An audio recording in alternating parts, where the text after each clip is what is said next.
Bismillahirrahmanirrahim. Assalamualaikum warahmatullahi wabarakatuh. Waalaikumsalam.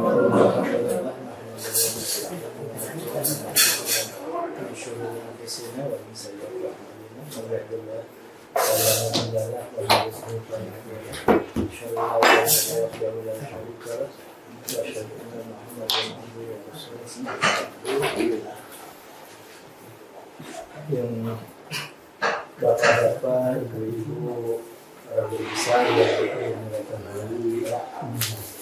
izinkan saya menyampaikan suatu sebagai pemantik diskusi di hari ini. Ini karena tugas sebenarnya oleh Samsul ditugaskan pada itu.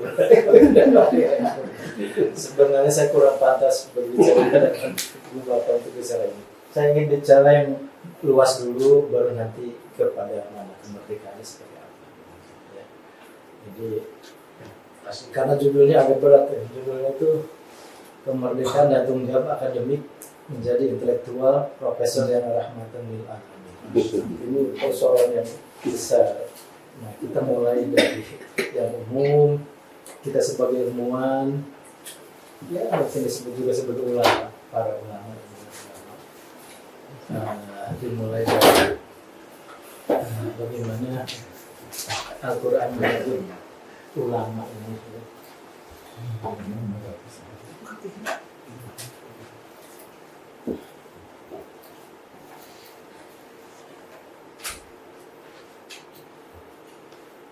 Ya, ini dimulai dari ayat dalam surat Al-Fatir. A'udzubillahi minasyaitonirrajim. Bismillahirrahmanirrahim. Wa minan nasi wad dawabi wal an'ami mukhtalifun alwanuhu kadzalik. Innama yakhshallaha min 'ibadihi ulama. Innallaha 'azizun ghafur. Dan demikian pula di antara manusia, binatang melata dan hewan ternak ada yang berbeda-beda warnanya atau macamnya. Sesungguhnya yang takut kepada Allah di antara hamba-hambanya hanyalah para ilmuwan. Itu orang yang benar-benar takut pada Allah. Sungguh Allah Maha Perkasa Maha Pengampun. Ayat ini menjelaskan bahwa orang-orang yang memiliki ilmu pengetahuan atau ulama adalah mereka yang paling takut kepada Allah. Rasa takut ini muncul karena pemahaman mereka tentang kebesaran dan kekuasaan Allah, serta pengetahuan mereka tentang tanda-tanda kuasa Allah di alam semesta. Ini karena ulama atau ilmuwan itu tahu benar, paham benar tentang sifat-sifat Allah, misalkan yang ada di Asmaul Husna, tahu benar, sehingga betul-betul meresap dan menimbulkan rasa takut kepada Allah. Ketika Allah menyatakan sebagai yang maha perkasa, yang maha kuasa, ketika Allah memberikan janji-janji, ancaman-ancaman dengan ancaman yang kuat gitu ya, dengan sikap yang kuat, ulama itu sangat yakin bahwa janji Allah itu pasti benar gitu. Bahwa janji Allah itu pasti benar ya. Ya ayuhan nasu inna wa'dallahi haqq, bahwa janji Allah itu pasti akan benar. Sehingga akhirnya ulama dari situ muncul rasa sangat takut karena dia tahu persis, ulama, ilmuwan tahu persis dengan apa yang ada terjadi di alam, dengan apa kekuasaannya, kebesaran Allah yang ada terjadi di alam, paling di manusia juga. Sehingga muncullah di sini bahwa hanya ulama yang takut pada Allah itu ya, karena pengetahuan yang mendalam ini. Kemudian dalam surat Al-Mujadilah yang sering dibaca kalau ada acara-acara YouTube, paling sering dibaca ayat ini. Ya ayyuhalladzina amanu idza qila lakum tafassahu fil majalisi fafsahu yafsahillahu lakum wa idza qila amshuzu famshuzu yarfa'illahu alladhina amanu minkum walladzina utul ilma darajat wallahu bima ta'maluna khabir. Ayat ini paling sering dibaca kalau ada pengukuhan guru besar. Kenapa? Karena ada kata-kata di sini ya. Niscaya Allah akan meninggikan orang-orang yang beriman di antaranya. Intinya itu. dan orang-orang yang diberi ilmu pengetahuan beberapa derajat. Itu janji Allah kepada orang yang berilmu. Allah akan meninggikan derajatnya di hadapan Allah dan juga di hadapan manusia. Ya mungkin kita para ilmuwan kita bisa merasakan itu kita merasa Allah meninggikan derajat kita dibandingkan orang-orang yang kurang berilmu, yang jauh di bawah kita yang tidak berilmu. Kita berada dalam posisi kedudukan yang dihormati oleh Allah, gitu. Dihormati oleh manusia. Nah itu ketinggian derajat seorang ilmuwan, ya. Apalagi kalau misalkan ada yang sampai pada kedudukan jabatan tertentu yang dimiliki oleh orang-orang yang berilmu itu. Ya. Ayat ini menjelaskan keutamaan orang-orang yang beriman dan berilmu. Ayat ini menunjukkan bahwa Allah akan mengangkat derajat orang-orang yang memiliki iman dan ilmu. Derajat yang dimaksud adalah derajat yang tinggi di sisi Allah, baik di dunia maupun di akhirat. Di dunia sudah ditinggikan, ya, dan di akhirat juga nanti insya Allah ditinggikan. Tentu bagi orang yang berilmu yang punya syarat tertentu, bukan hanya sekadar berilmu pengetahuan biasa saja, ya. Tentu dengan keimanannya yang menyertainya.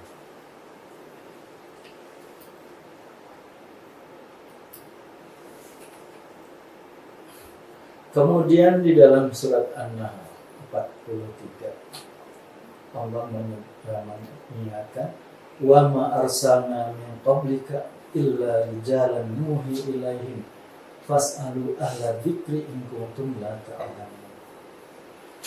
Dan kami tidak mengutus sebelum kamu kecuali seorang orang laki-laki yang kami beri wahyu kepada mereka. Maka bertanyalah kepada orang-orang yang mempunyai pengetahuan jika kamu tidak mengetahui. Ini artinya anjuran kepada setiap manusia untuk tidak merasa tahu. Tetapi bagaimana kalau kita tidak tahu dalam bidang tertentu, bertanyalah pada orang itu ahlinya. Ya. Kalau misalnya tidak tahu tentang bola, bertanyalah ke ahlinya Pak Samsul Hari. Itu gitu. Kan seperti itu Pak Samsul. Ya, setiap orang ilmuwan punya keahlian tertentu. Jadi ketika kita tidak tahu maka bertanyalah, termasuk tentang ilmu-ilmu agama. Suatu ketika saya menghadapi masalah dan ketika pernah tinggal lama di Bangkok gitu. Ada masalah keagamaan. Ya saya telepon kepada sahabat saya Ustaz di UPI minta fatwa, minta bertanya ini gimana sih? Nah seperti itu. Jadi kita tidak malu dengan kalau kita memang itu tidak tahu, terutama kalau menyangkut masalah-masalah agama kita bertanya saja karena disitulah ada orang-orang yang memang di mana orang itu menjadi tempat kita bertanya. Ya. Mungkin juga kita ini juga menjadi tempat bertanya bagi orang lain, karena kita bagian dari ilmuwan itu juga. Ya. Nah, kemudian ini saya ambilkan ada 3 macam ulama ini. Kata Sufyan As-Sauri, seorang ulama, beliau meriwayatkan dari Abi Hayyam At-Tamimi dari seorang lelaki, beliau berkata, ulama itu ada 3, ilmuwan itu ada 3 macam. Ulama yang mengenal Allah dan mengetahui perintahnya. Yang kedua, ulama yang mengenal Allah akan tetapi tidak mengetahui perintahnya. Dan ketiga itu ulama yang mengetahui perintah Allah akan tetapi tidak mengenalnya. Ulama yang pertama adalah ulama yang takut kepada Allah dan mengetahui batasan-batasan hudud dan kewajiban-kewajiban dari Allah. Ulama yang kedua adalah ulama yang takut kepada Allah akan tetapi ia tidak mengetahui batasan-batasan hudud dan kewajiban-kewajiban darinya.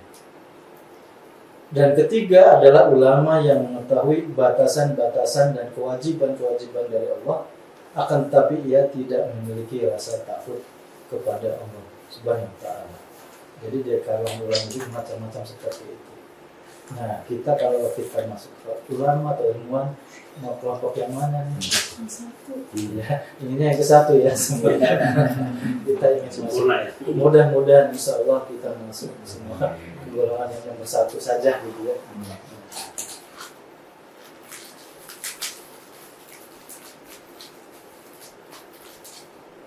Nah, kemudian dari hadis riwayat dari Langit dan Ar-Rafi, al-ulama amana urusuli ala ibadillah ma lam yukhalitus sultan wa yudakhilu dunya wa in khalatus sultana wa dakhalu fid dunya faqad khatir rusula fakhdaruhum wa'taziluhum. Ulama itu adalah pemegang amanah para rasul dan hamba-hamba Allah Subhanahu wa taala atas hamba Allah Subhanahu wa taala selama mereka tidak bergaul dengan penguasa atau sultan dan memasuki urusan dunia. Namun apabila mereka telah bergaul dengan penguasa dan telah memasuki urusan dunia, maka sungguh-sungguh mereka telah mengkhianati para rasul.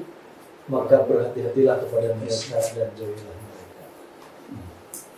Nah, kalau ini mungkin nanti perlu didiskusikan gitu ya, yang ini apa benar seperti itu juga nanti.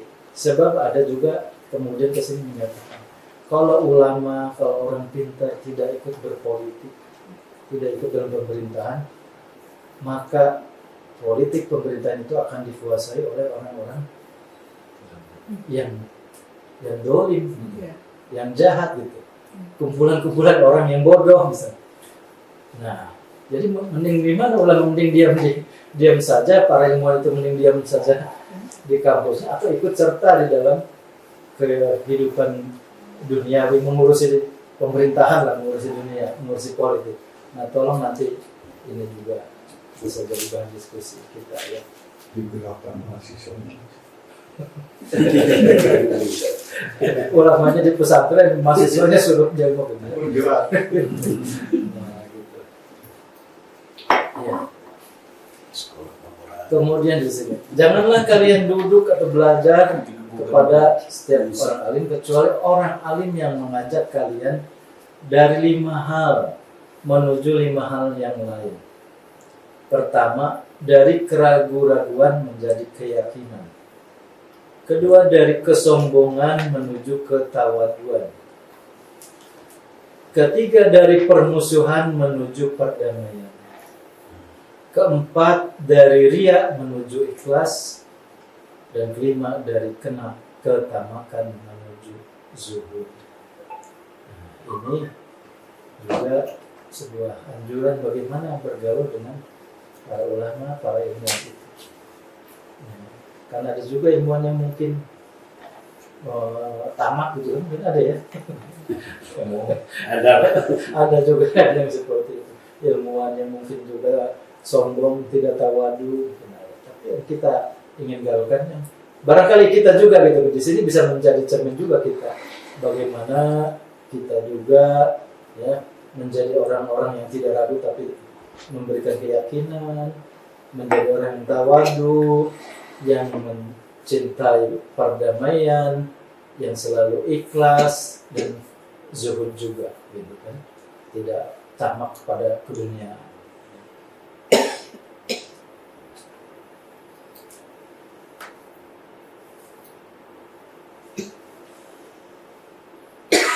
Kemudian, innal ulama warathatul anbiya wa innal anbiya lam yuwarithu dinaran wala dirhaman waratul amma faman akhadahu akhadan bi haddin waqi.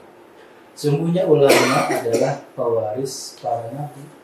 Sungguh para nabi tidak mewariskan dinar dan dirham. Sungguh mereka hanya mewariskan ilmu. Maka barang siapa mengambil warisan tersebut, ia telah mengambil bagian yang banyak. Ya. Jadi kita juga yang akan kita wariskan apa sebenarnya nanti kepada generasi berikutnya sebagai para ulama ini. Kan kita tidak akan mewariskan banyak harta benda kepada generasi berikut, tapi yang kita ingin wariskan adalah ilmu kita, ilmu kita yang insya Allah akan bermanfaat kepada generasi selanjutnya.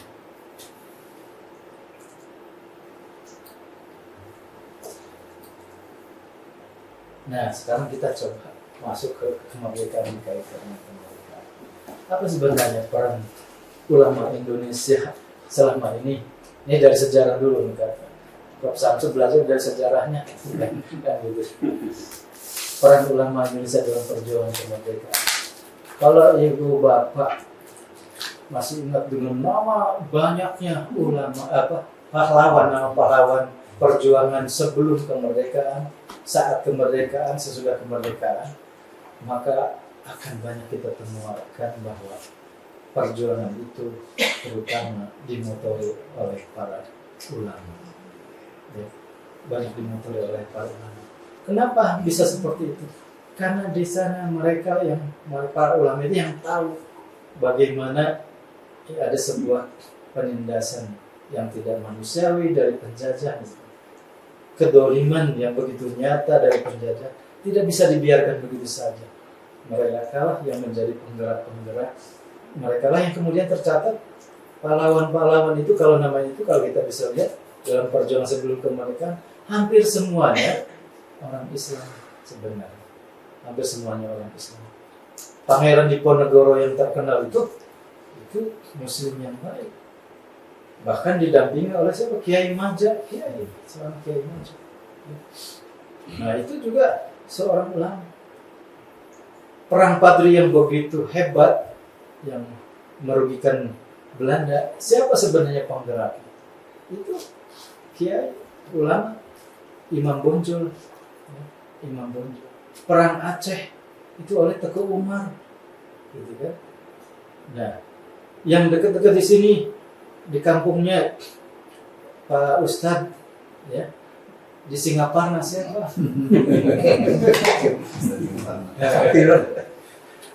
Kiai Haji Zainal Mustafa itu pemimpin pesantren, kan gitu kan?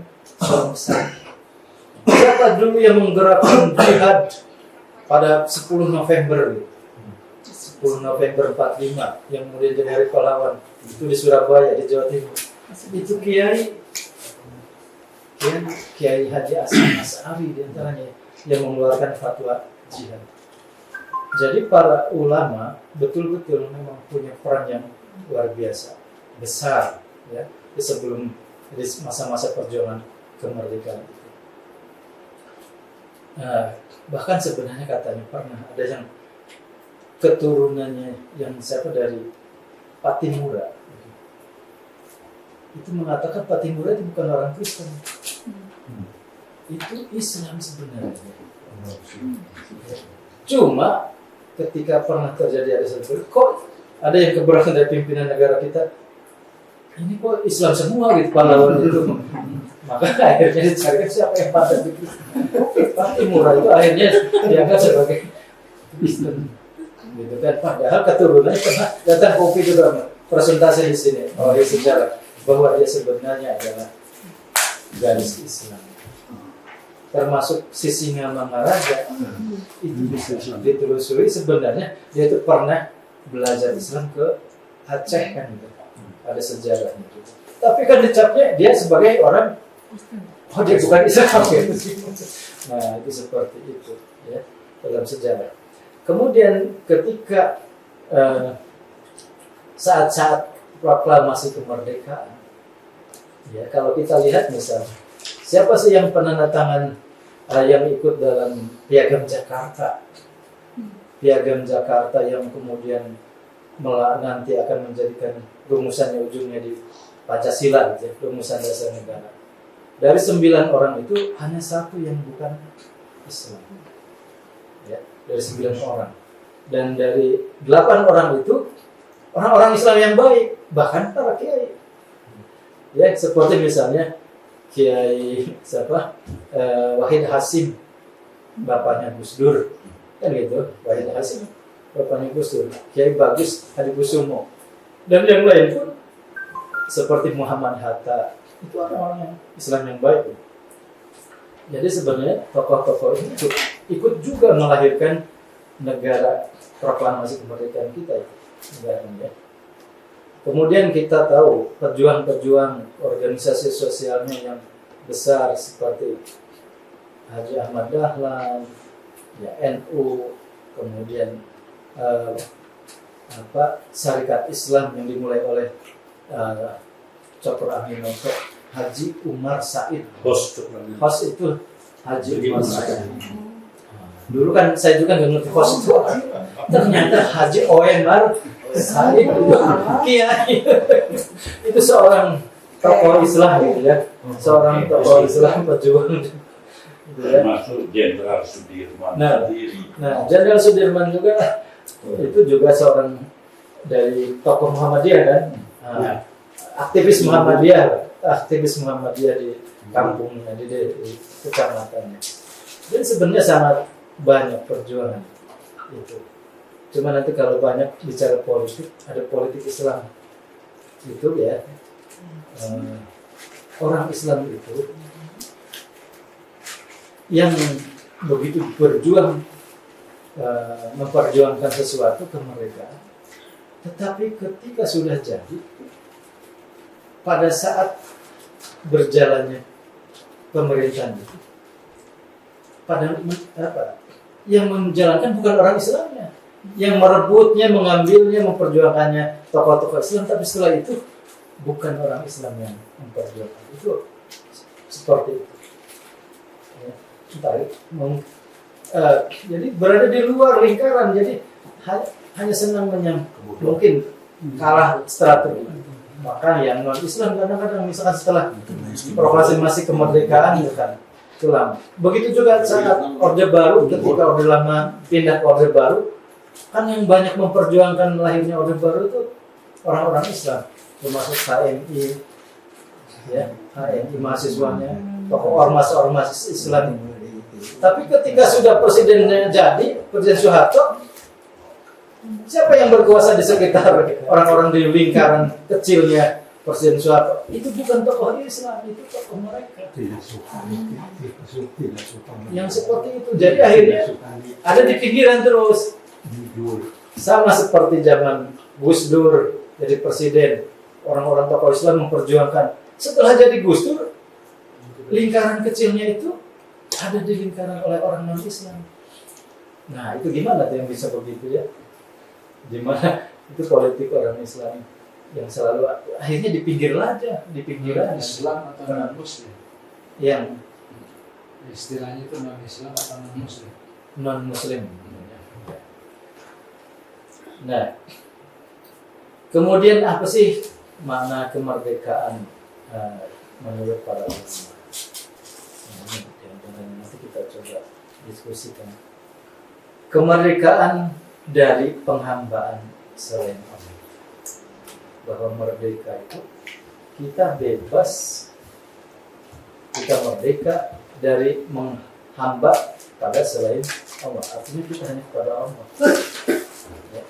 Kita tidak menjadikan selain Allah sebagai apa yang kita patuhi. Kemerdekaan berdekat rahmat Allah, berdekat rahmat Tuhan itu merdeka dengan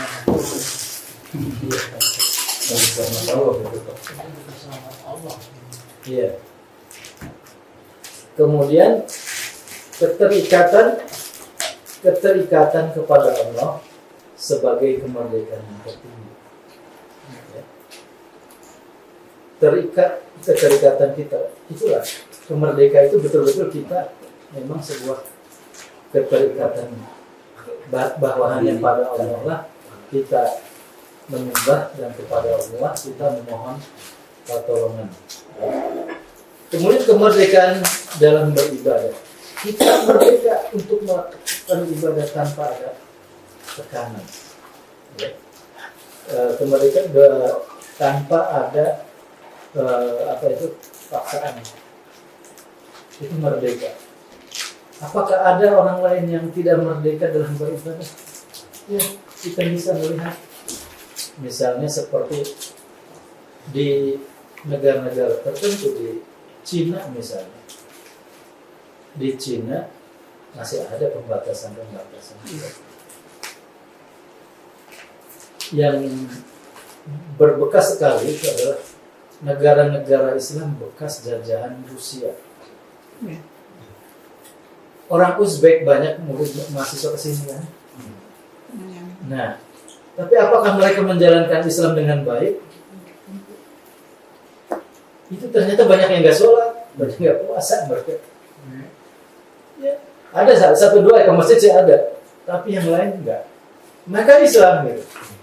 Kalau ditelusuri dari sejarahnya, mereka itu ada di bawah penjajahan Rusia.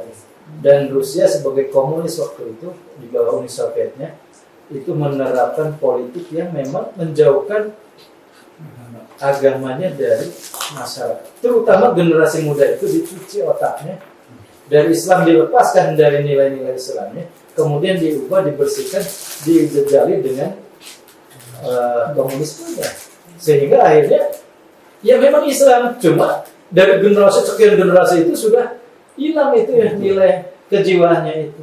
Jadi hanya nama paling juga yang ada.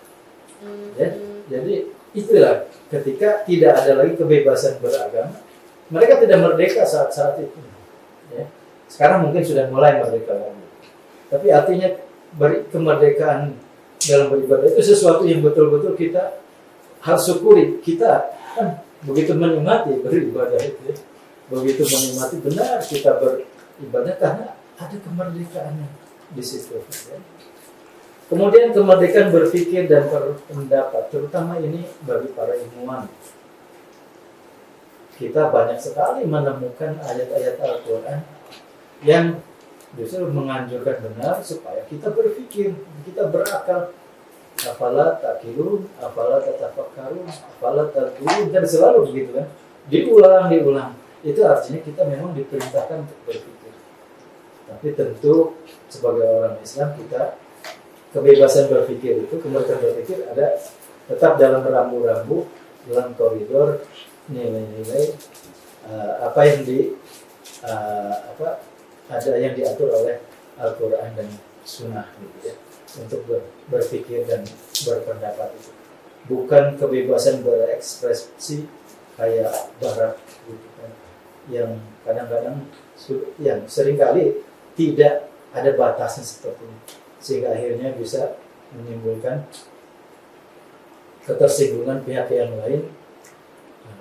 Tapi dengan dalih tadi kebebasan berekspresi. Kemudian kemerdekaan dari penindasan. Ini dari segi politik. Kemerdekaan yang kita alami, yang kita peroleh itu karena kita secara puluhan tahun bahkan ratusan tahun gitu. Ya.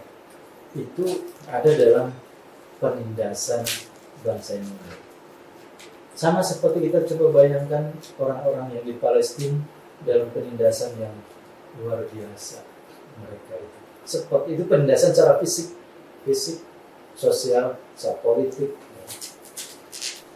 Nah, kemudian juga kemerdekaan itu sebagai amanah untuk bisa kita emban menjalankan kebaikan-kebaikan, kesejahteraan, kemanfaatan bagi umat manusia. Bukan hanya di negara kita sendiri, tapi bagaimana kita menjadi rahmatan lil alamin bagi semua. Bukan hanya bagi orang Islam, tapi bagi semua. Bukan hanya bagi makhluk manusia, tapi bagi makhluk-makhluk yang lain ciptaan.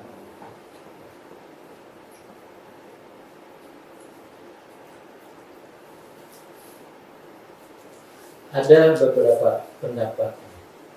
Kemerdekaan dalam Islam itu misalnya kemerdekaan dari syahwat dan hawa nafsu, kemerdekaan dari pengaruh syaitan, kemerdekaan dari kekangan duniawi. Ini juga pendapat yang lain ya. Bagaimana kita mengingat supaya kita juga merdeka dari selalu hawa nafsu kita yang tidak pernah ada ujungnya sebenarnya. Nafsu itu boleh, tapi bagaimana nafsu yang betul-betul terkendali dengan baik. Bukan kita menuruti hawa nafsu yang tidak pernah ada ujungnya, terutama nafsu nafsu duniawi. Bagaimana kita merdeka dari pengaruh syaitan, karena syaitan itu memang jelas-jelas musuh. Inna syaitana lakum aduwwun fattakhidhuhu aduwwa.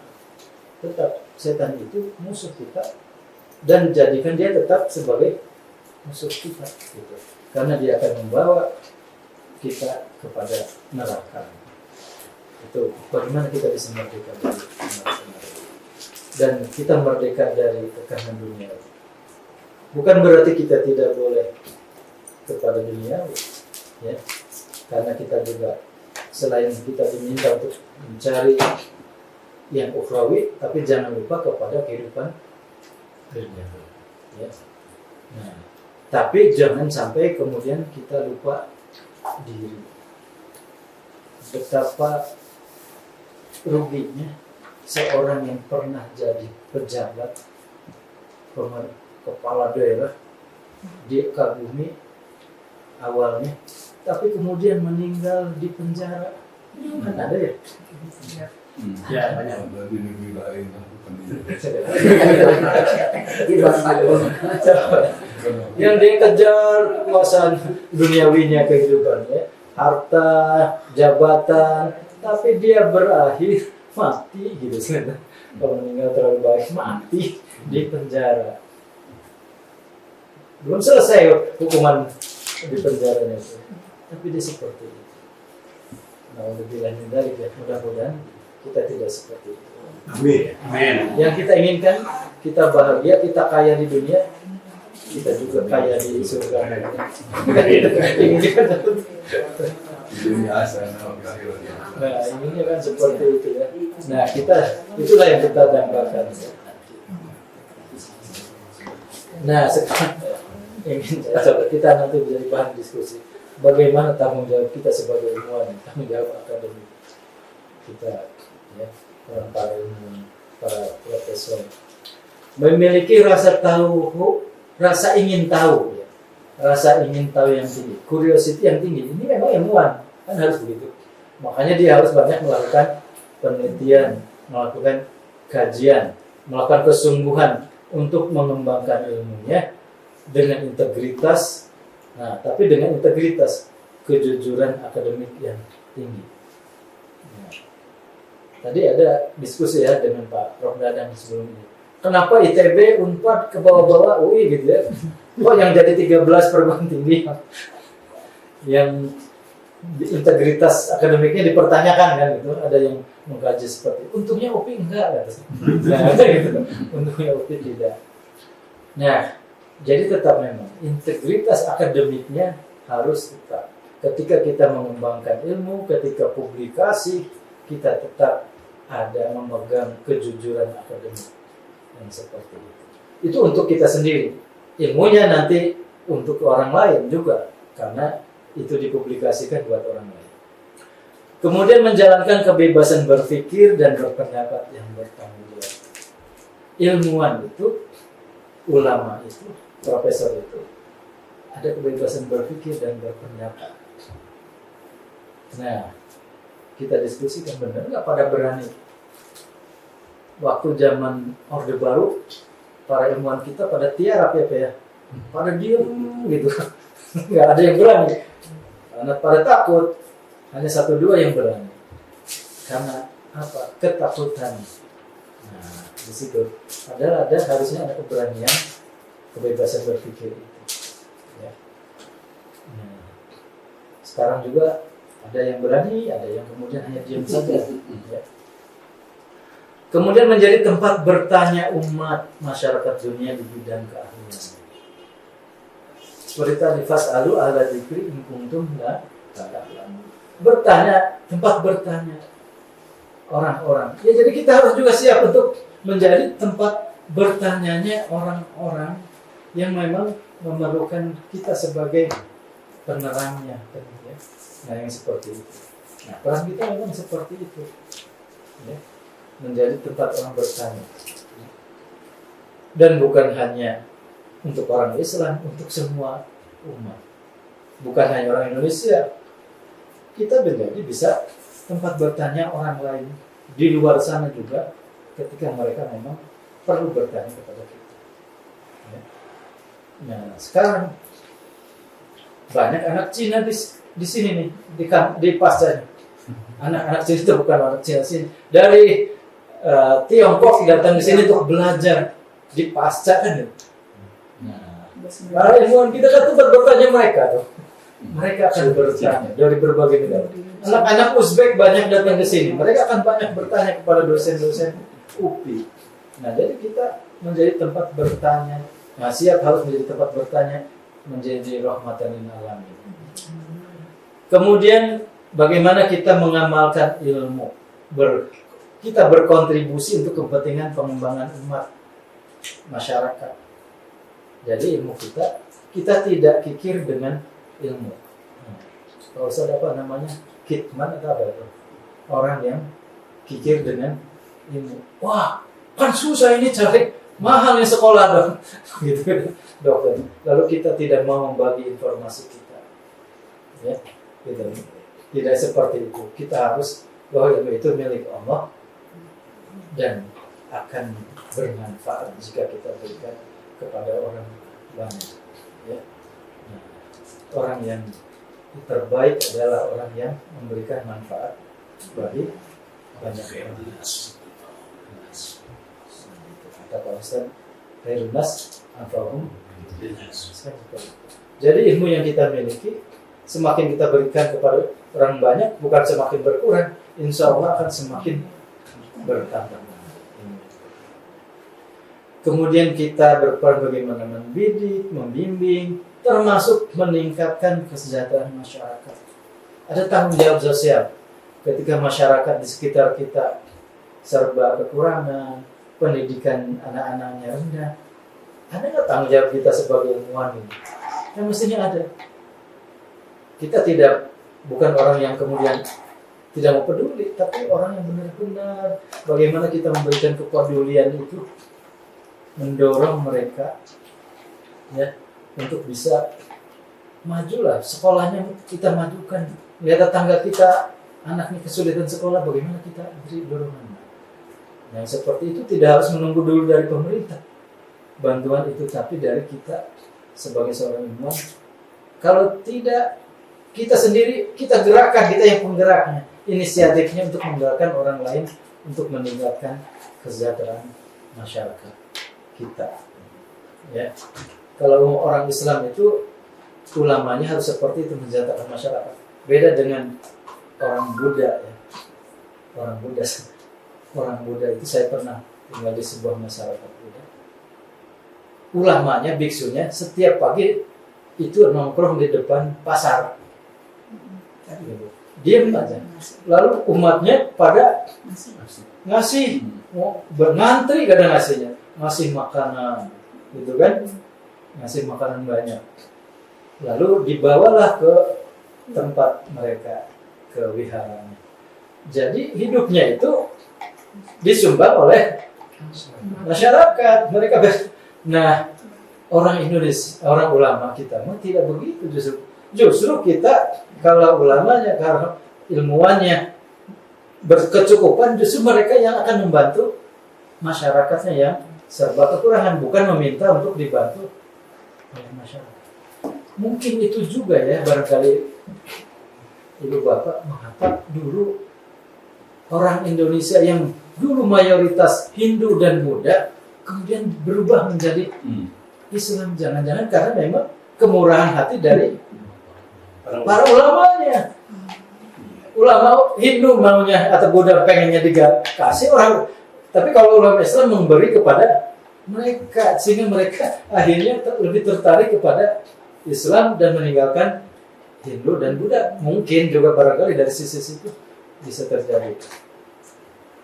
Kemudian menjadi contoh teladan dalam keimanan, dalam akidah, ya, pelaksanaan amal soleh, akhlak mulia. Ini sesuatu yang tidak mudah, menjadi teladan, ya, menjadi panutan dalam akidah yang kuat. dalam pelaksanaan bagaimana melaksanakan ya amaliyah, amal solehnya sehari-hari, dia menjadi panutan. Juga dalam akhlaknya, ya, bagaimana menjadi seorang muhsin, muttaqin itu menjadi contoh benar gitu. Nah, gimana cara? Nah, ini yang peran tanggung jawab akademik ilmuwan itu, yang bukan hanya bagi orang Islam sendiri, tapi punya kemanfaatan bagi orang banyak, bagi umat sedunia gitu ya. Nah, saya nanti ini kalau ada ngambil contoh saja, yang terakhir, slide terakhir, ilmuwan-ilmuwan kita zaman dulu begitu hebat ya, ketika orang lain belum maju, ilmuwan-ilmuwan ulama kita sudah dikenal di mana-mana. Ilmunya bermanfaat bukan hanya untuk orang Islam, tapi untuk dunia. Ya, bahkan sampai sekarang mungkin sangat kenal ya beberapa nama-nama ini. Nah, Ibnu Sina, Al-Khawarizmi, Ibnu Al-Haytham, Ar-Razi, Al-Farabi, Ibnu Khaldun, dan yang lain-lain yang begitu banyak itu. Kan itu ulama, ilmuwan yang memberikan ilmunya bukan hanya untuk orang Islam, tapi untuk seluruh dunia. Dan kita juga kan tentunya yang zaman sekarang pun pasti ada. Ya, kita pun tentu saja bagaimana kita bisa memberikan apa yang kita miliki ini, ya, dengan ilmu yang kita miliki juga memberikan kemanfaatan. Ya, paling tidak untuk orang yang di sekitar kita yang dekat, di kampus kita, masyarakat Jawa Barat, masyarakat Indonesia, kalau bisa ya ke dunia yang lain, ke seluruh dunia kan gitu. Mudah-mudahan semoga ilmu yang kita miliki memberikan kemanfaatan untuk kebaikan, untuk kerahmatan lil alamin. Amin. Nah, itu mungkin itu saja pemantik diskusinya. Terima kasih, mohon maaf kalau banyak kekurangan, saya masih perlu banyak belajar dari Ibu dan Bapak. Terima kasih. Assalamualaikum warahmatullahi wabarakatuh. Waalaikumsalam. Alhamdulillah Prof. ini padat ya. Apa namanya itu makna yang mesti kita kaji ya, termasuk mungkin didiskusikan. Kita masih ada waktu 30 menit. Ya. Memang yang tadi menarik ya, apakah ilmuwan itu tadi kan ya, ulama tinggal aja di pesantren gitu kan ya. Urusan negara itu silakan ya, yang itu dalam sejarah Indonesia begitu kan. Termasuk ya saat ini itu lain mungkin ya. Prof. Sanusi ini dari mahasiswa sudah berjuang ya. Makanya dia menuruti apa nasihat dari Erdogan ya, Ridwan mungkin ya, karena presiden Turki kan. Erdogan itu kata orang Turki, Erdogan mungkin Ridwan mungkin ya. Jadi politik itu harus diisi oleh ulama yang baik agar negaranya baik. Tapi tadi kata Prof. juga, kalau kita nggak mau turut campur akan diisi tadi oleh para ya saya ngerti kalau disebut penjahat, tapi artinya orang-orang yang dia tidak berpihak pada kebenaran gitu kan ya. Nggak tahu itu di negara mana yang terjadi, paling tidak di Turki ya mereka sudah berupaya untuk begitu ya. Mudah-mudahan nih kita ke depan ya, Prof. Sanusi kemarin sudah berupaya dia, saya ingat beliau masih muda berapi-api ya. Kemarin beliau sudah menuruti nasihat dari Pak Erdogan ya untuk terjun di, saya terbayangnya kalau Pak Sanusi jadi anggota DPR, wah mungkin akan lain ini akan berkelora deh untuk menegakkan amar ma'ruf nahi mungkar gitu. Cuman kemarin belum nasibnya, tapi saya milih beliau, maaf ya, karena memang saya tahu ya, dan beliau contoh yang memang yang begini, yang pantas jadi parlemen gitu kan ya, yang dia konsisten dari muda sampai hari ini selalu berpikir amar ma'ruf nahi mungkar gitu. Itu Pak Prof. Sanusi. Jadi saya pernah di training oleh beliau yang memang pejuang gitu kan ya. Nah, itu contoh yang mungkin peran ulama, tapi belum kesampaian, mudah-mudahan tahun depan ya. Jadi itu mungkin Ibu dan Bapak ya, menarik memang tadi sampai oleh Prof. Bun ya, bagaimana peran kita ya dalam kemerdekaan Sehingga tadi betul-betul ulama itu sebagai rahmatan lil alamin kan, tidak hanya mengurung diri apakah dalam berbagai hal tadi kan perannya ya. Kalau saya justru mungkin bagaimana ini ulama terjun ke dunia politik ya, supaya tadi kan negara bisa lebih baik gitu kan, ya. Dulu zaman Orde Baru ya memang banyak ya, tidak banyak ya ulama yang masuk politik. Tapi zaman dulu baru merdeka ya banyak sekali ya tokoh-tokoh ulama kita yang ya justru terjun di politik ya. Nah sekarang mungkin berbeda ya, apalagi pegawai negeri kan. Ulama kan banyak profesor di pegawai di perguruan tinggi ya. Jadi kalau masih aktif harus keluar ya, mungkin pikir-pikir dulu ya. Nah jadi memang masalah ya di kita ya, sehingga bagaimana kita sebagai ilmuwan yang tahu ilmunya ya, apalagi teman-teman dari jurusan sosial politik ya. Nah, itu semestinya yang menjadi wakil kita ya, sehingga bisa memperjuangkan nasib umat ya, sehingga dia menjadi betul-betul menjadi rahmatan lil alamin kan ya, untuk mengisi kemerdekaan itu. Nah ini mungkin silakan Bapak Ibu, mungkin Pak Sanusi dulu sebagai ini calon politisi, ulama yang calon politisi, juang mahasiswa ya Islam ya, yang memang sangat konsisten. Maka Prof Sanusi. Bismillahirrahmanirrahim. Assalamualaikum warahmatullahi wabarakatuh. Waalaikumsalam. Sebagaimana diungkapkan Pak Dr. bahwa kemerdekaan itu ada dua aspek rohani dan aspek jasmani.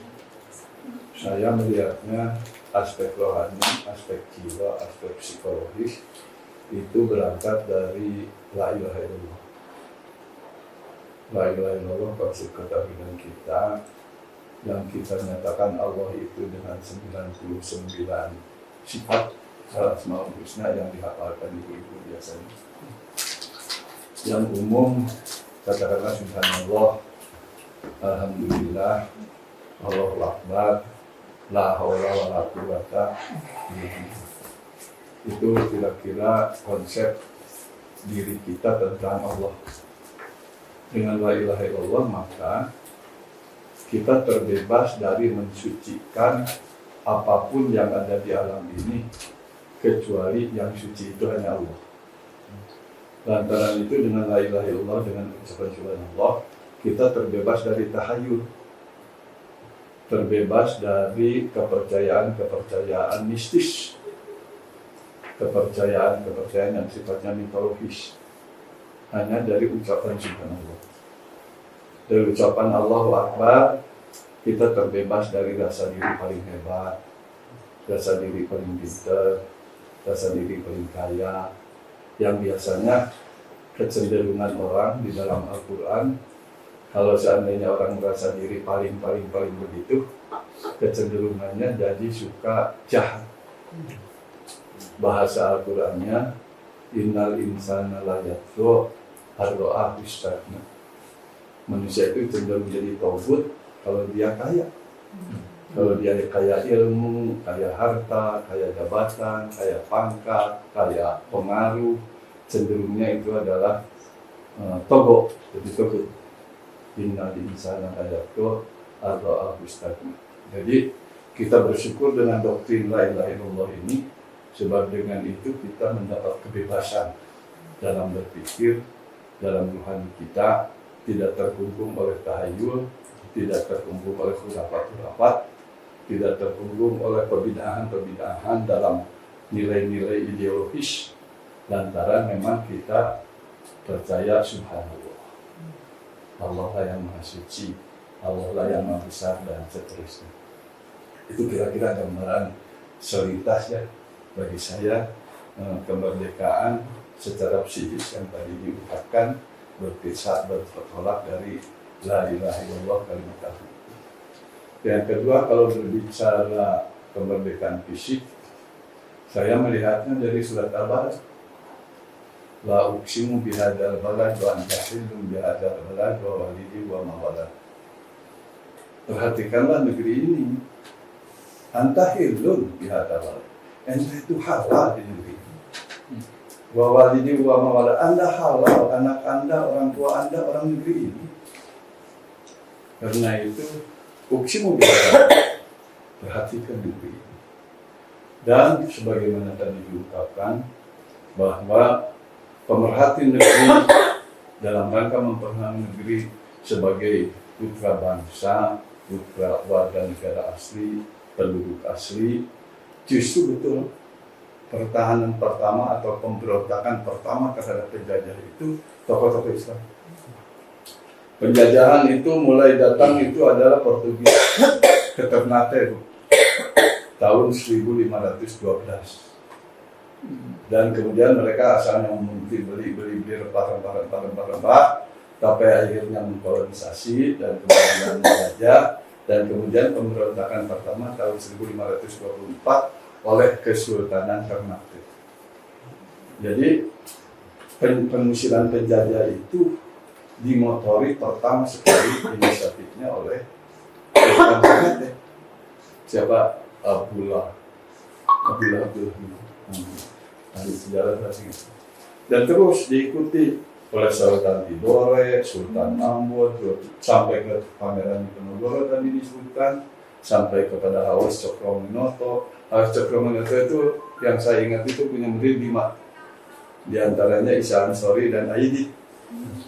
Pada waktu Aidit jadi murid Cokroaminoto itu sebetulnya dia apa kecantilannya Aidit itu, tapi bagaimana ya itulah barangkali terjebak oleh filsafat ilmu yang barangkali penerangannya kurang sempurna, akhirnya malah jadi tokoh penentang agama. Tapi yang penting saya beri catatannya ialah dari 5 murid Cokroaminoto itu semuanya jadi tokoh nasional. Jadi apa yang disampaikan Profesor Fakih tadi, pentingnya kelompok-kelompok kecil di dalam diskusi, terutama bagi anak-anak muda, sebab kelompok kecil itulah yang biasanya jadi motor utama penggerak masa depan. Saya dapat informasi dari Pak Jawad, Profesor Jawad Dahlan. Profesor Jawad Dahlan itu dulu punya kelompok 4 orang. Profesor Jawad, Profesor Nana, Profesor Sosiologi Pendidikan itu.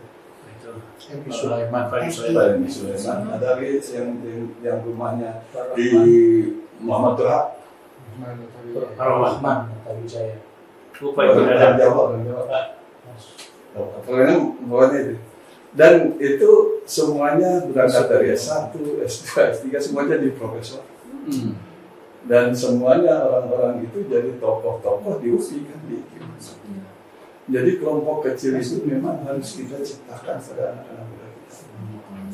Harus kita ciptakan pada kelompok kecil. Terserahlah mau HMI, mau PMII, mau mahasiswa Muhammadiyah, mau mahasiswa Persis, silakan. Nah, saya sudah tidak ada apa itu lagi ya. Pokoknya semuanya harus bersatu gitu.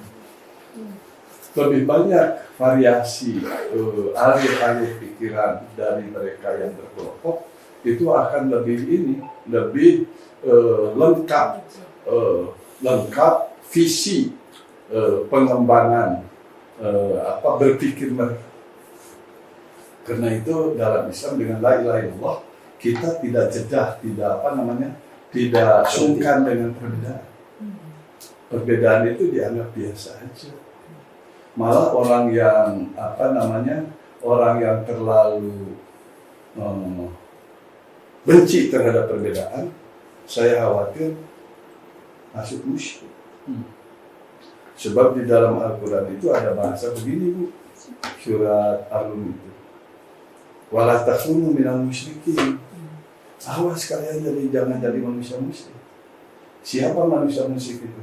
Minal ladina farraqu dinahum wa kanu syi'an kullu hizbin bima ladaihim farihun. Orang musyrik itu minal ladina farraqu dinahum. Orang yang suka membuat firqah-firqah di dalam beragama. Firqah A, firqah B, firqah B. Kalau kita berkuliah NU, Muhammadiyah, Persis, macam-macam. Dibuat sengaja, itu dibelah-belah gitu. Farraqu wa kanu syi'an. Sehingga umat Islam itu bersiah-siah berkelompok-kelompok. Kullu hizbin, tiap kelompok bima ladaihim, dengan pendapat yang mereka dapatkan, mereka pegang, parihun, berbangga sendiri. Bangga dengan kelompoknya, tidak bangga dengan komunitas Islam. Itu musyrik itu kalau menurut itu sudah tahu. Wala takunu minal musyrikin. Mas sekalian jangan sampai jadi manusia musyrik. Jadi bangga dengan kelompok itu barangkali mestinya kita jangan bangga dalam artian akulah yang paling benar, orang lain yang berbeda dengan aku itu pasti salah, jangan begitu. Aku benar sesuai dengan pendirian yang Al-Qur'an, tapi orang lain pun berhak untuk menyatakan dirinya benar walaupun berbeda dengan kita. Yang penting menurut hemat saya dalam klaim kebenaran itu apa yang diungkapkan oleh Al-Quran itu yang 3 macam itu. Syahidallahu annahu la ilaha illa huwa wa malaikatu wa ulul ilmi qaiman bil qisti. Yang penting itu saja. Yang sampai kepada la ilaha illallah itu 3. Pertama Allah, syahidallah. Ya udah Allah mencapai kebenaran Allah selesai. Yang kedua wal malaikatu, malaikat sampai kepada la ilaha illallah selesai. Yang ketiga ini yang penting, ulul ilmi qaiman bil qisti, ilmuwan yang jujur dengan pemikirannya. Yang penting itu kejujuran ilmiah. Dan di kita ini yang ada yang masalah itu menurut hemat saya, kejujuran ilmiah. Orang kadang-kadang tidak jujur dengan pendirian keilmuannya sendiri. Dan termasuk kelompok agama. Kelompok agama ada banyak yang tidak jujur dengan ilmunya sendiri. Sebut saja umpamanya, kalau di sini Pak Senen, Pak Toel yang ibu ininya batal. Tapi lamun ke umroh mah ke tawaf, pakai kesek-kesek gawe itu batal. Ajarkan teh mah rahmati Masjidil Haram. Itu tidak ulul ilmi qaiman bil qisti. Kalau ulul ilmi qaiman bil qisti, jangankan haram bagi orang lain, bagi kita pun kalau haram kita cegah. Nah itu yang paling berat di kita. Ulul ilmi qaiman bil qisti. Dan yang mengerikan barangkali sesuai dengan apa yang disampaikan tadi, ulul ilmi qaiman bil qisti itu tidak terjadi ulul ilmi qaiman bil qisti justru pada profesor-profesor yang terjun ke dunia politik. Ya contohnya itulah guru besar rektor UGM yang jadi sekretaris Sesnek loh. Sekarang menteri ini. Menteri. Jadi dan banyak ternyata termasuk aja saya kira tidak bagus disebutkan. tapi karena banyak ilmuwan yang tidak ulul ilmi qaiman bil qisti. Ulul ilmi yang punya ilmu qaiman menegakkan qisti kejujuran. Yang kalau dalam bahasa kita kejujuran ilmiah. Jadi orang yang tidak menegakkan kejujuran ilmiah khawatir tidak akan sampai kepada la ilaha illallah. Sebaliknya kalau orang yang jujur dengan mampu menegakkan kejujuran ilmiah, jangankan benar, salah sekalipun dia mendapat pahala. Itu dijamin Nabi. Dijamin Nabi. Kata Nabi, siapa yang berijtihad man ijtahada fa asoba falahu ajrun. Man ijtahada fa to'a falahu ajrun. Siapa yang serius berpikir, ijtihad dan cocok hasil pikirannya dengan keinginan Tuhan, dia akan mendapatkan 2 pahala. Serius berpikir, ada penelitian, ada diskusi, ada seminar, ada tulisan, ada macam-macam. Tetapi tidak cocok dengan keinginan Tuhan, tetap dapat pahala. Satu.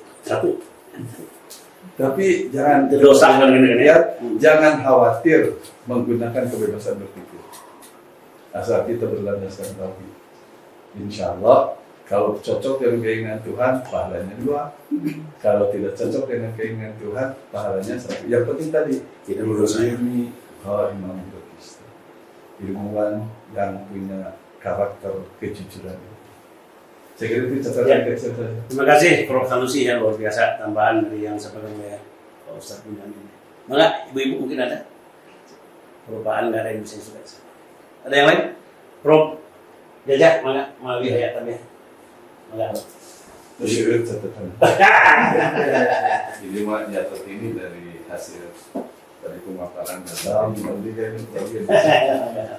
ya ini sekedar ini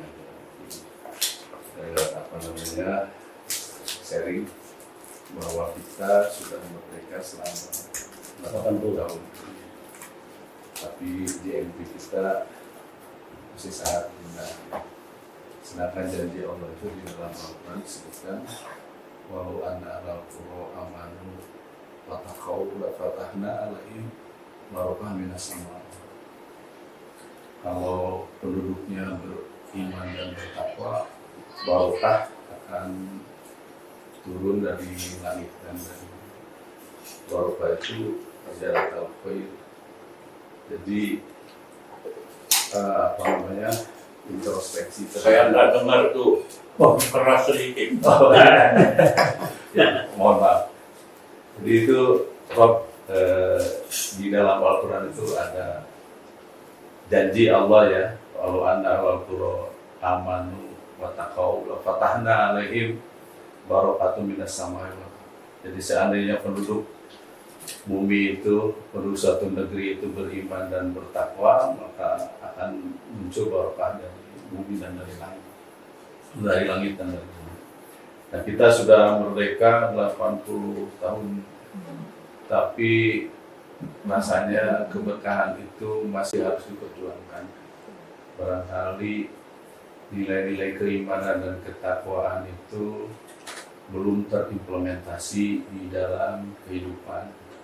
Jadi ada sebuah negara di Afrika yang tidak terlalu sumber daya alamnya tidak melimpah seperti kita, Mauritius ya, itu pernah dipimpin oleh seorang dokter kimia Fatimah Aminah ya, dan jumlah penduduk muslimnya 17%, tetapi pendidikan gratis, semua kekayaan alam dan potensi yang ada di situ sebesar-besarnya dipakai untuk kesejahteraan masyarakatnya. Sekolahnya gratis, kemudian rumah sakit gratis, dan GNP-nya 19.600 US dollar. Ya, sudah sangat tinggi. Jadi ketika nilai-nilai Islam itu tidak hanya berupa simbol, tapi terimplementasi di dalam kehidupan, itu ternyata sejahtera. Apalagi kalau dua-duanya gitu. Ya, ibadah maliyah seperti tadi Pak Kiai sebutkan, tauhidnya bagus, kemudian nilai-nilainya terimplementasi dalam kehidupan sehari-hari. Indonesia mungkin diharapkan sangat luar biasa gitu, karena sumber daya alam yang melimpah, tapi tidak menimbulkan atau belum menjadikan kesejahteraan. Jadi di surat Al-Ahqaf itu ketika kita berdoa terus kan ada doa Robbi auzini anashkura ni'mataka allati an'amta alayya. Ada terselip wa a'malan sholihan tardah. Jadi ingin amal-amal yang soleh yang diridhoi. Ketika seseorang itu hanya bergantung perbuatannya atau sebuah komunitas hanya betul-betul hanya ingin mencari ridho Allah, ternyata sangat luar biasa. Jadi contoh Sayyidina Utsman ketika hijrah ke Madinah bersama Rasulullah, umat muslimin itu susah air, sangat kesulitan air, dan selalu beli ke Yahudi. Kemudian Sayyidina Utsman berpikir ingin mencari pahala yang besar, di negosiasi ingin dibeli sumur itu, dan tadinya tidak mau dijual. Akhirnya terjadi kesepakatan dibeli setengah-setengah, setengah digunakan oleh umat Islam, setengah digunakan oleh orang Yahudi. Kemudian dibelilah 12.000 dinar, dan ternyata ketika bagian Sayyidina Utsman, semua masyarakat mau muslim mau bukan muslim gratis. Yahudinya tidak bisa menjual karena sudah persediaan air di rumah masing-masing sudah habis, bangkrut lah Yahudi. Ya akhirnya dimiliki oleh Sayyidina Utsman. Kedua, satu lagi. Ketika habis perang Tabuk itu di Madinah itu ternyata melimpah, buah kurma itu sangat melimpah. Kemudian hampir busuk. Kata Abdurrahman bin Auf, saya ingin jadi miskin, sudah lama tidak merasakan miskin. Saya borong aja kurma busuk itu supaya masyarakat sejahtera. Masyarakat sejahtera, biar saya miskin. Karena lillahi ta'ala. Akhirnya diberilah kurma busuk itu. Sampai terkumpul di gudang. Seharga kurma yang paling bagus.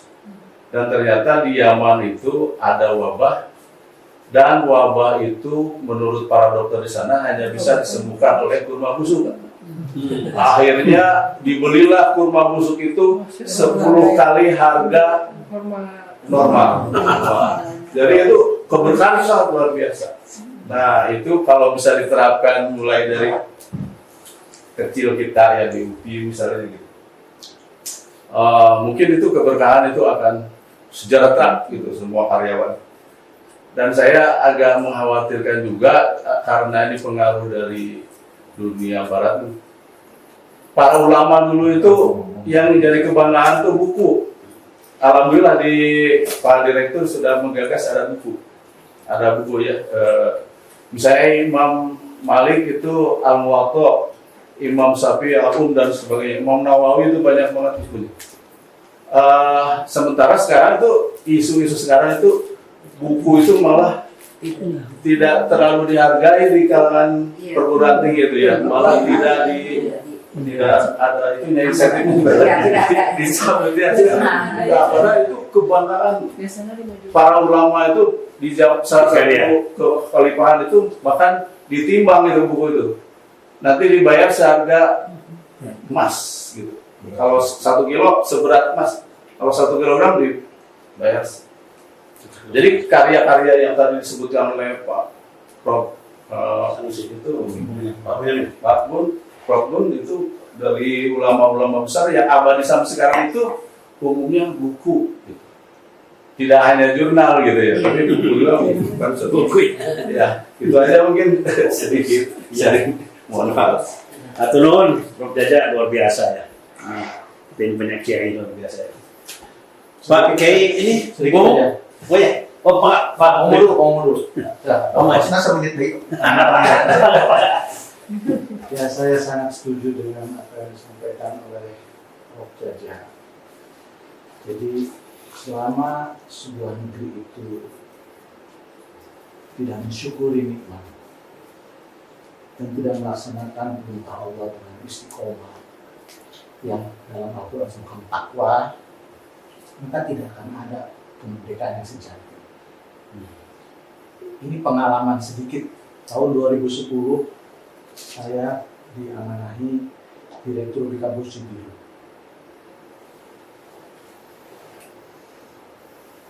Tidak tahu dari siapa informasi itu saya di sana. Datanglah utusan, katanya dari Jakarta,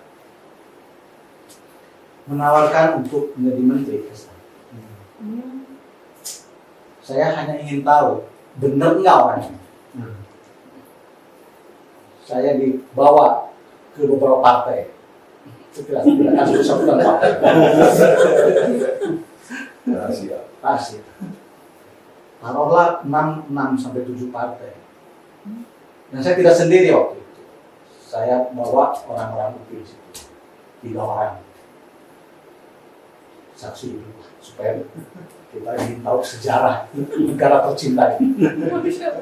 Sama ternyata kepada teman saya yang 2 orang itu, yang satu sudah almarhum, yang satu lagi barusan keluar dari pengajian ini.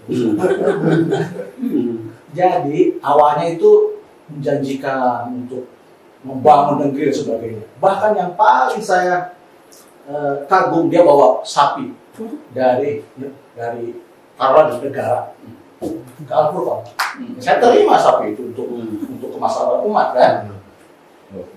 Untuk kemaslahatan umat. Jadi sapi itu korban dari negara. Oh, Sekarang bagus ini. Niatnya bagus gitu. Tapi ujung-ujungnya saya diminta uang. Nyogok. Dari situ saya tidak percaya lagi pada sistem yang korup atau yang apa namanya? Ya, tadi dosa yang besar sekali.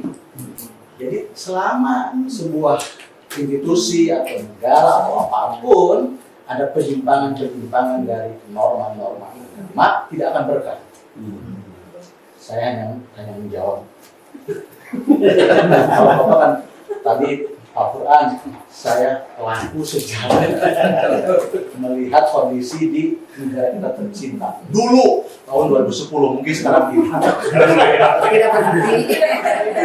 Terima kasih. Terima kasih. Ya, belum Pak. Terima kasih. Wah, kamu siap? Waktunya saya. Oh, udah siap. 1 menit. Udah tuh. Aduh. Bismillahirrahmanirrahim. Alhamdulillah yang saya soroti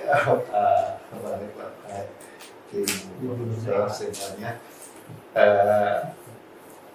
saya berhubungan dengan bidang saya S1 saya teknik mesin, secara khusus programnya Pak Robert Habibie ketika Sandi untuk didirikan banyak.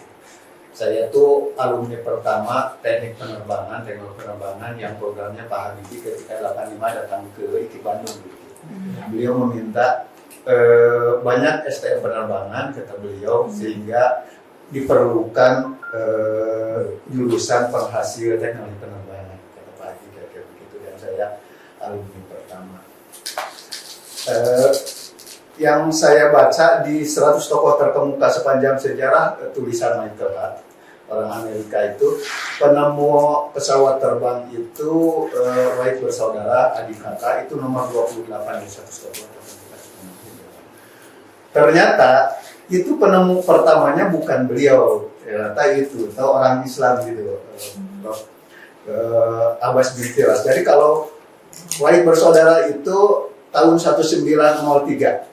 Sementara Ibnu Firas itu, Abbas bin Firas itu pada tahun 810. Wah, 1000 tahun sebelumnya. Yang saya tertarik lagi, balik lagi tadi Pak Marek, itu ternyata beliau punya ide menemukan pesawat terbang itu dari Al-Quran.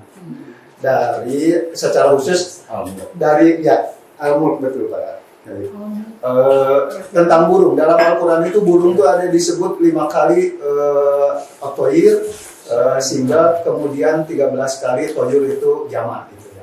Yang saya soroti 2 ayat Al-Mulk tadi.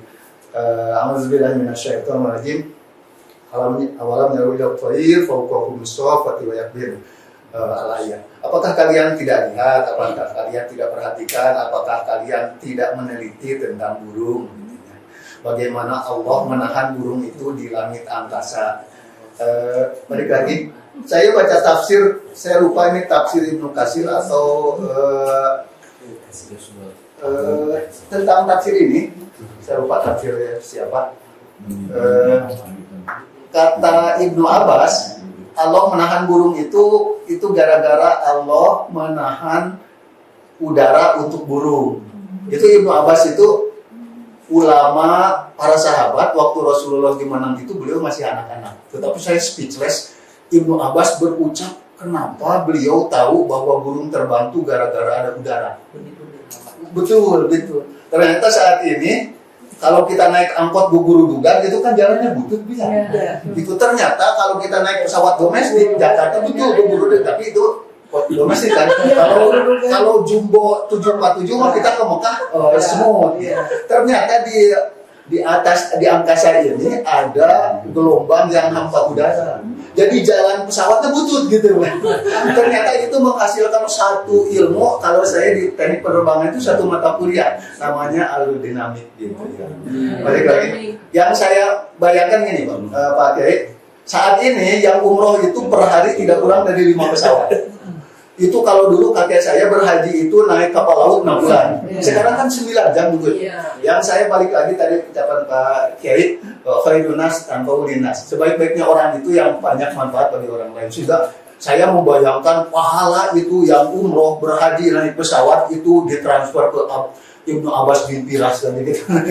Itu dalam bagaimana ilmuwan itu bisa bermanfaat bagi yang lain, dan itu sumbernya balik lagi Al-Quran. Jadi kalau saat ini saya ngaji dengan Pak Profesor Jaja, dengan profesor dari NUS gitu ya, setiap minggu kata beliau kewajiban kita itu secara khusus dosen profesor ketiga kata beliau meneliti, kemudian sholat khusyuk sama berbuat baik pada orang tua, dan segala sesuatu itu adalah Quran kata beliau. Saya semakin diam dengan beliau karena saya merasa bodoh. Itu saja mungkin pakai Terima kasih Prof. Mumu ya, luar biasa ini 4 pembicara kita ya, 5 ya, yang saya pikir ini banyak sekali pencerahan buat kita semuanya. Bagaimana peran kita ini ya. Jadi sekecil apapun artinya kita harus berbuatlah untuk kemaslahatan umat ya. Khairun nas anfa'uhum linnas. Sebagai dosen ya, sebagai peneliti, bagaimana tadi oleh Ustaz Prof. Benyamin telah disampaikan dan sudah dibahas. Mungkin nanti di-share proponnya ininya, PPT-nya. Bapak Ibu, kelihatannya sudah cukup ya. Kita sudah sampai Sebentar, ada satu hal. Pemikiran tentang Islam dan negara.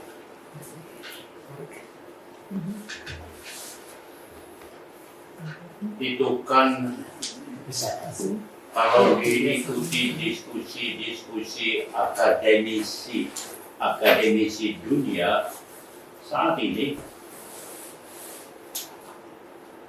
pemikiran Islam itu menerobos pemikiran politik, pemikiran negara, pemikiran global relationship antar negara. Dulu itu kan Islam menjadi fondasi. Lalu di Eropa muncul gereja jadi fondasi, maksudnya Kristiani.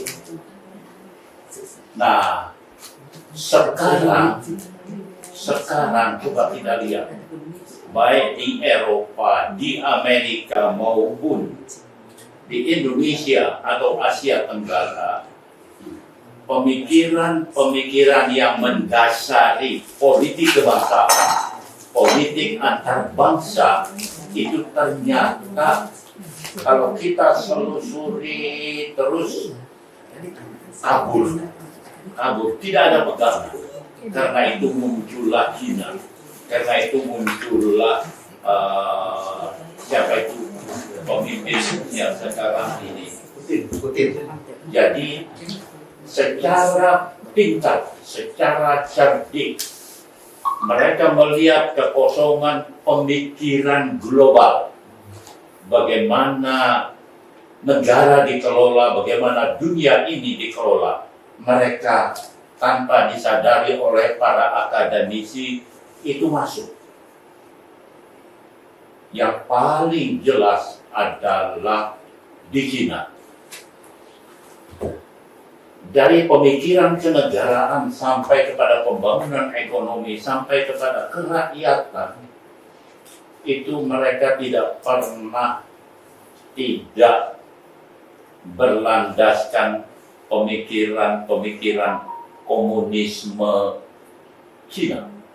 Yang sekarang kata komunisme itu sudah tidak lagi dipakai, tapi melebur ke dalam sistem pemerintahan, ke dalam sistem politik.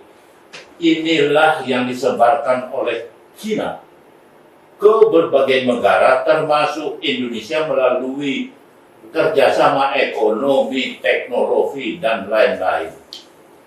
Tetapi di belakang itu mereka tidak pernah kendor tentang bagaimana memainkan peran ideologinya. Kita di mana? Kehilangan arah. Coba kita selusuri NU. Coba apa yang diperjuangkan NU? Nilai-nilai apa yang diperjuangkan NU? Muhammadiyah, apa yang diperjuangkan oleh Muhammadiyah? Hanya mengandalkan besarnya pengikut. Tapi dari segi pemikiran modern kenegaraan, apa yang dikontribusikan oleh Muhammadiyah sulit untuk dilacak. Disinilah sebenarnya dari segi pemikiran-pemikiran strategis di sini Indonesia sebenarnya berada dalam bahaya karena kekosongan ideologi.